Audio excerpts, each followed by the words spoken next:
체벌과 학대의 경계가 우리는 분명하다고 생각하거든요. 네네. 어떻게 엉덩이 가볍게 때리는 거하고 학대하고 같아? 네, 절대 그렇지가 않고요. 생각보다 체벌과 학대의 경계는 매우 모호해요.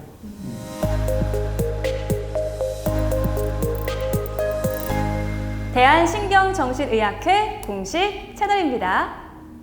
오늘은요, 우리 아이 키우는 부모님들 보시면 정말 꿀팁이 될 것 같은 시간인데요. 우리 아이 정말 말 안 듣는데 어떻게 훈육하지 고민 많으시죠? 그래서 오늘은 팩트체크 아이 정신건강의 저자 두 선생님 모시고 깊이 있는 이야기 나눠보도록 하겠습니다. 먼저 선생님 소개 부탁드릴게요. 안녕하세요. 서울대학교병원 소아정신과의 김재원입니다. 네, 안녕하세요. 저는 대구 가톨릭대학교 병원에서 근무하고 있는 김준원입니다. 선생님 반갑습니다. 우리 아이 정말 말 안 듣는데 때릴 수도 없고 이런 생각들 많이 하시잖아요. 그런데 아이 버릇 고치는데 좀 엉덩이 좀 때리면 안 될까요? 결론부터 말씀드리면 안 됩니다. 안 됩니다. 가볍게 엉덩이를 때리는 것으로 버릇을 고칠 수 있지 않다 생각을 하는데 그렇게 시작된 체벌이 학대로 이어질 가능성이 있거든요. 미국에서는 소아과 학회에서 정기적으로 훈육 지침을 내놓고 있습니다. 1998년에 처음 나왔는데요. 효과적인 훈육 지침이라는 제목으로 나왔고요. 2018년에 20년 만에 개정판을 내놨어요. 그래서 건강한 아이로 키우기 위한 효과적인 훈육이라는 또 정책, 성명서이자 훈육 지침을 내놨습니다. 좀 여러 연구들이 포함이 됐는데요. 몇 가지 흥미로운 연구가 있어서 소개해 드릴게요. 첫 번째로는 반복적으로 심하게 체벌을 받은 사람들의 뇌 영상을 촬영을 했어요. 뇌 영상이요? 예, MRI를 촬영했거든요. 그래서 18살에서 25살 사이의 젊은 성인들을 대상으로 반복적으로 심하게 체벌을 받은 사람 23명과 그렇지 않은 정상 대조군 22명의 뇌 영상을 촬영해서 비교했거든요. 심하게 체벌 받았다는 것은 만 12세 이전에 최소한 3년 이상, 1년에 12번 이상 체벌을 받은 경우예요. 그러니까 한 달에 한 번꼴로 체벌이 있었던 경우죠. 근데 그런 체벌을 받은 사람들에서 정상 대조군에 비해 이 뇌에서 전전두엽이라고 있거든요. 인지 기능이나 주의 집중 기능을 담당하는 영역들인데 전전두엽의 여러 영역에서 회백질의 부피가 감소되어 있었고요. 그것이 또 이제 IQ, 인지 기능의 저하와도 관련이 있었어요. 그러니까 요약해서 말씀드리면 반복적으로 심하게 체벌을 받은 사람들이 뇌의 발달에도 문제가 생기고 인지 기능도 저하가 되었다는 뜻이죠. 다른 연구에서는 부모 자녀 관계를 목소리를 녹음하면서 평가를 했어요. 한 33가족 정도를 녹음을 했는데 한 반수 정도의 가족에서 목소리를 들어보니까 부모가 아이를 체벌했거든요. 근데 처음에는 말로 훈육을 하고 한 30초도 되지 않아서 체벌을 했어요. 그러니까 어떤 뜻이냐면 그러니까 체벌을 계획을 해서 한 게 아니라 이제 감정적으로 이제 충동적으로 체벌했다는 뜻이죠. 그다음에 더 흥미로운 것은 아이에게 체벌을 했는데 아이는 보였던 문제 행동을 10분도 지나지 않아서 다시 보이기 시작했어요. 그러니까 체벌이 행동을 고치는 데도 효과가 없었다는 뜻이죠. 그러면 어느 정도까지를 좀 체벌로 볼 수 있을까요? 체벌은 사실은 심한 말을 하는 것도 사실 체벌이라고 할 수가 있거든요. 폭언. 그다음에 가볍게 때리는 것부터도 체벌이라고 할 수가 있고요.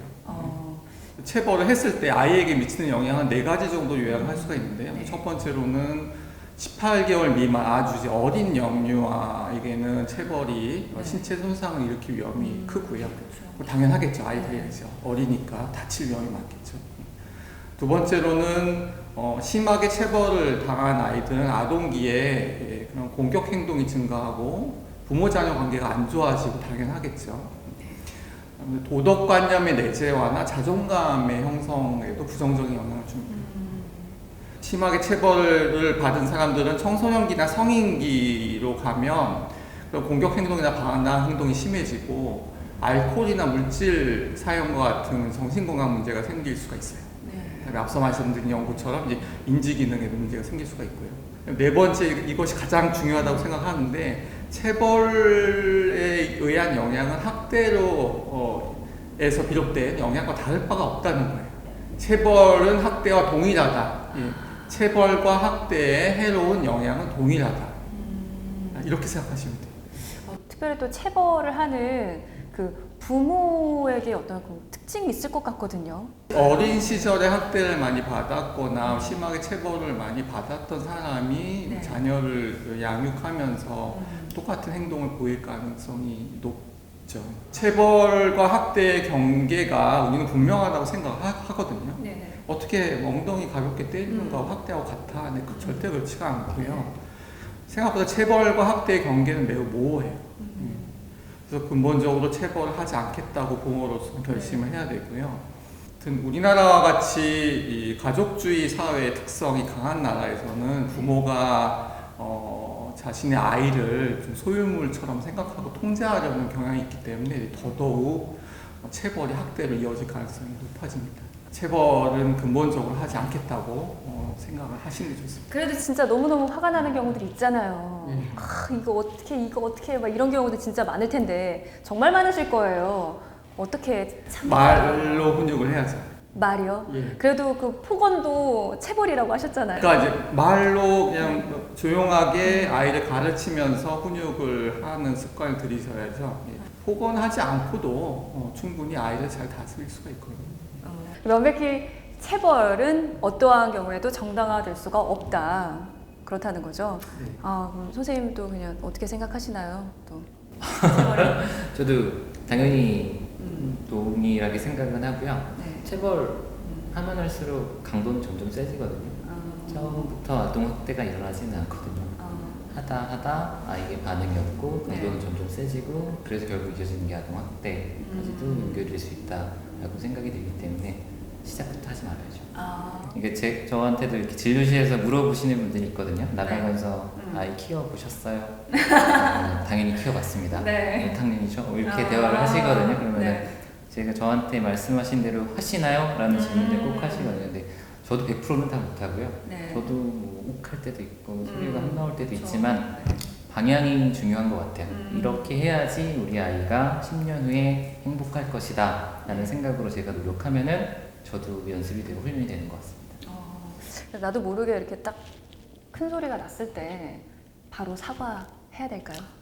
큰 소리를 내서 미안했다고 하고 그다음에 오늘 자세히 말씀드리지 않았는지 아이의 네. 문제 행동에 대해서 어떤 행동 규칙 계획 같은 걸 미리 만들어서 그걸 가지고 아이를 타이르고 아이의 행동을 수정해 나가면 이런 뭐 체벌이나 폭언 없이도 아이의 행동을 잘 만들어 나갈 수 있습니다. 네, 선생님 말씀처럼 우리 오늘 영상 보신 분들 정말 화내지 말아야지 생각하시면서도 가끔 실수하실 수 있잖아요. 그럴 때 바로 아이에게 사과하고 또 좋은 말로써 좋은 길로써 인도하시면 또 된다고 합니다. 체벌은 절대 정당화될 수 없으니까요. 꼭 기억해 두셨다가 좋은 부모 되는데 꿀팁으로 사용하세요.